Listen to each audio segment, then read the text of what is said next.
class, my name is Erica Tucker. Today I will persuade you that school uniforms should not be required.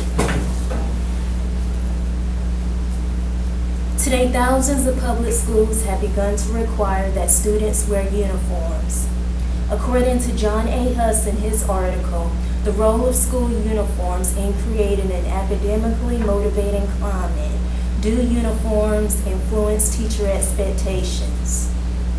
Supporters believe that uniforms create the image of orderly, safe schools, high academics, better school conduct and attendance, school pride, and less peer pressure.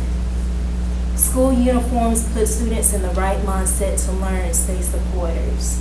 In his State of the Union address in 1996, former President Clinton encouraged public schools to consider adopting uniforms as a way to promote order and teach young people citizenship. President Clinton identified uniforms as part of an overall program to improve school safety. In her book, School Dress Codes, Barbara Cruz states that at the beginning of the 1997 through 1998 school year, more than half of the urban school districts in the United States had a uniform policy. Schools in cities like Baltimore, Boston, Cleveland, Chicago, Detroit, Los Angeles, Miami, New Orleans, New York, San Antonio, and Seattle are requiring students to attend school in uniforms. Opponents of uniforms have called uniforms a Band-Aid approach to solving serious school problems. Opponents say that uniforms merely address the symptoms rather than treating the causes. As President Clinton stated, uniforms should be part of an overall program to improve school safety and discipline, not the only solution. Clothing cannot correct serious problems, according to Diane Geraluk in her article, What Not to Wear, Dress Codes and Uniforms Policies in the Common School. A lot of other factors must be in place to determine the atmosphere and environment in schools. According to his article, School Uniforms Stifle Freedom of Expression, Ken J. Fetzer believes that uniforms may also inhibit individuality and infringe upon the right to freedom of expression. Students are deprived of an important opportunity to make choices about their clothes and set limits for themselves. After reading the opinions and researching the topic, I agree with the experts who have determined through their research that there is no concrete evidence that school uniforms improved academics, behavior, or attendance.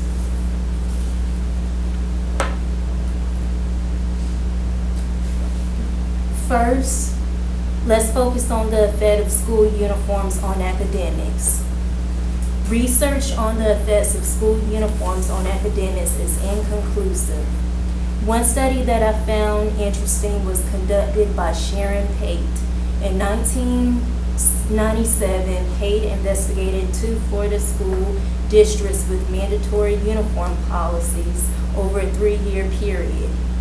In the influence of a mandatory school uniform policy, she reported these findings: no significant improvement in academic achievement, and no significant improvement in discipline infractions.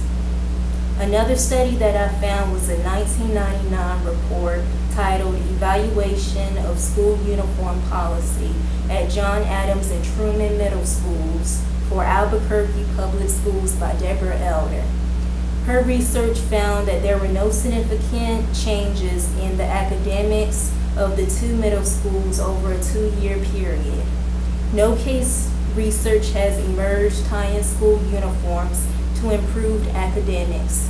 However, in my reading, I found that most do agree that much more research is needed.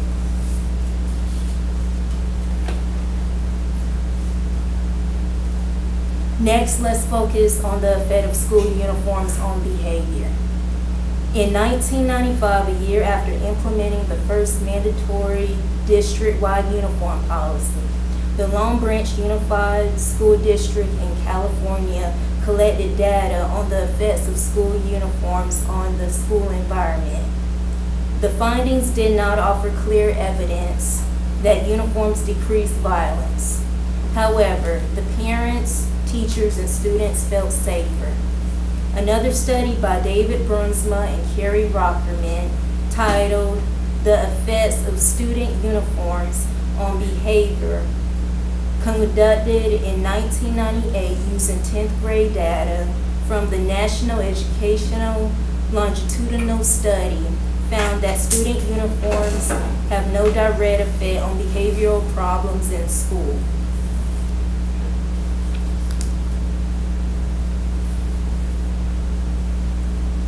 Lastly, let's focus on the effect of school uniforms on attendance.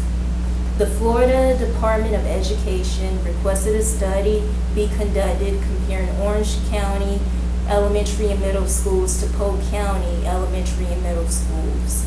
Polk County was the only school district in Florida with a mandatory K-8 uniform policy.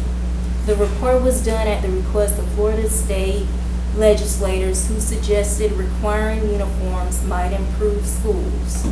The report concluded that there was no evidence that a district-wide uniform policy in Orange County would improve achievement, attendance, or decrease crime and violence in schools.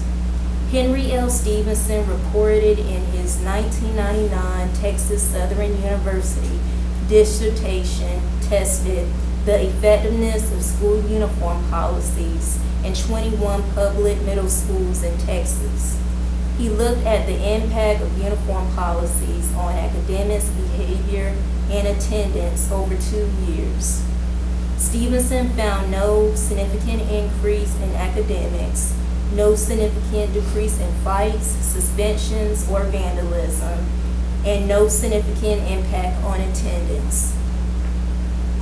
Since research does not prove that school uniforms improve academics, behavior, or attendance, I am convinced that school uniforms should not be required. Uniforms may result in some school improvements. However, school uniforms cannot solve all of the complex problems in the schools. Educators, parents, and students will have to work together to put other policies in place. What you wear to school, whether a uniform or not, does not define a well-rounded student. Thank you, ma'am. You're welcome.